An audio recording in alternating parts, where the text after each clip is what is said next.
J'arrivais plus à parler, j'arrivais pas à m'exprimer. Donc du coup c'est un autre collègue qui a dû faire la présentation à ma place. Et j'étais tellement déçue de moi-même, genre tellement dépitée. Je pense que j'en ai même pleuré.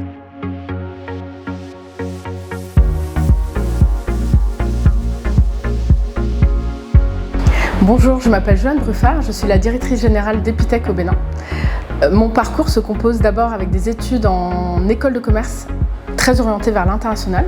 J'ai eu la chance de travailler et de vivre dans plusieurs pays, 5 pays au total, pour travailler dans des grandes entreprises, notamment comme Sanofi ou Accenture. Et donc j'ai pu vivre en Espagne, en Angleterre, en Allemagne, en Inde et au Mexique. Après ces 5 années passées à l'étranger, je suis revenue en France pour reprendre un master en sciences politiques. Et j'ai décidé de me lancer dans l'entrepreneuriat à 26 ans, d'abord à Paris. Et puis j'ai suivi mon mari ici en 2017 pour qu'on puisse monter et démarrer ensemble l'aventure Epitech au Bénin. Alors du coup, cette question me fait penser à investir dans l'éducation des femmes. Pour moi, ça serait ça la priorité. Mais pour moi, c'est plus qu'un droit humain. Investir dans l'éducation des femmes, c'est une nécessité. Finalement, la population féminine, on est 50% de la population. Et ça serait comme dire à un athlète qui a 2 jambes, d'utiliser seulement sa jambe droite. Il serait forcément inefficace. Et donc aujourd'hui, c'est un devoir, on a le devoir de pouvoir investir dans l'éducation des femmes. Parce que pour que notre société fonctionne bien, il faut que chaque partie de la population puisse être à son maximum. Alors, une anecdote, quand je travaillais à Sanofi au Mexique, j'étais quelqu'un qui avait vraiment à cœur de beaucoup me donner, donc je travaillais beaucoup. Et un jour, le siège, donc qui est en France, il y a une équipe du siège qui doit venir dans la filiale au Mexique et on doit préparer des présentations. Donc je passe beaucoup de temps à travailler sur ma présentation.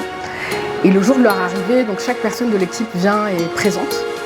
Et moi, c'est le bug total. C'est-à-dire que j'ai passé beaucoup de temps à préparer, mais en fait, je suis tellement intimidée que je capote directement. Donc j'arrivais plus à parler, j'arrivais pas à m'exprimer. Donc du coup c'est un autre collègue qui a dû faire la présentation à ma place. Et j'étais tellement déçue de moi-même, genre tellement dépitée. Je pense que j'en ai même pleuré, pour vous dire.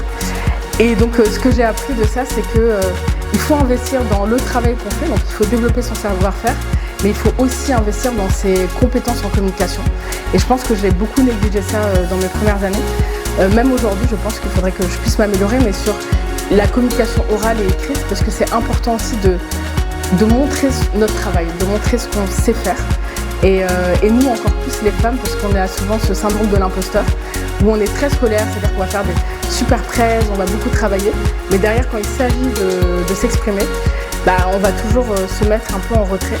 Et je pense que c'est pas évident, parce qu'en fait, si nous, on ne montre pas notre travail, c'est les autres qui vont le montrer à notre place. Alors, du coup, à Epitech, pour nous, c'est une question très importante, surtout que, vous savez, chez les geeks, on a plutôt une population plutôt masculine.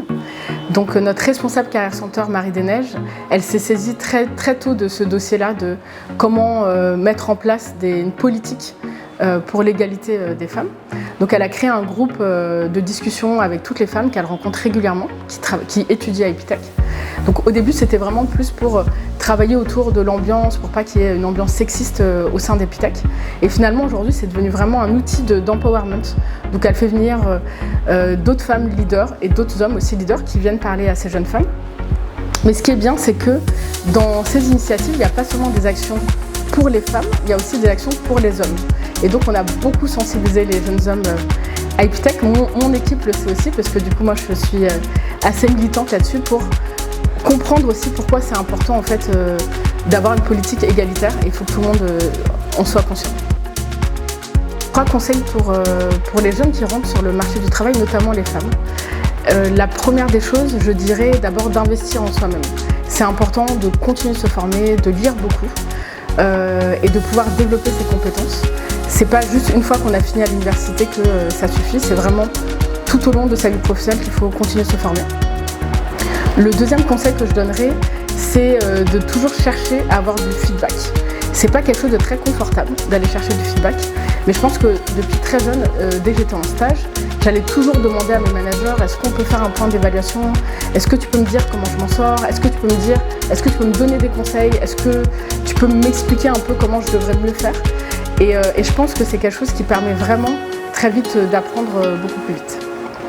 Et le troisième conseil, c'est si c'est possible, c'est de se trouver un mentor ou un coach qui peut nous aider, parce que c'est toujours bien d'avoir quelqu'un qui a une longueur d'avance sur nous et qui peut nous aiguiller en fait à travers les défis, les choix de la vie.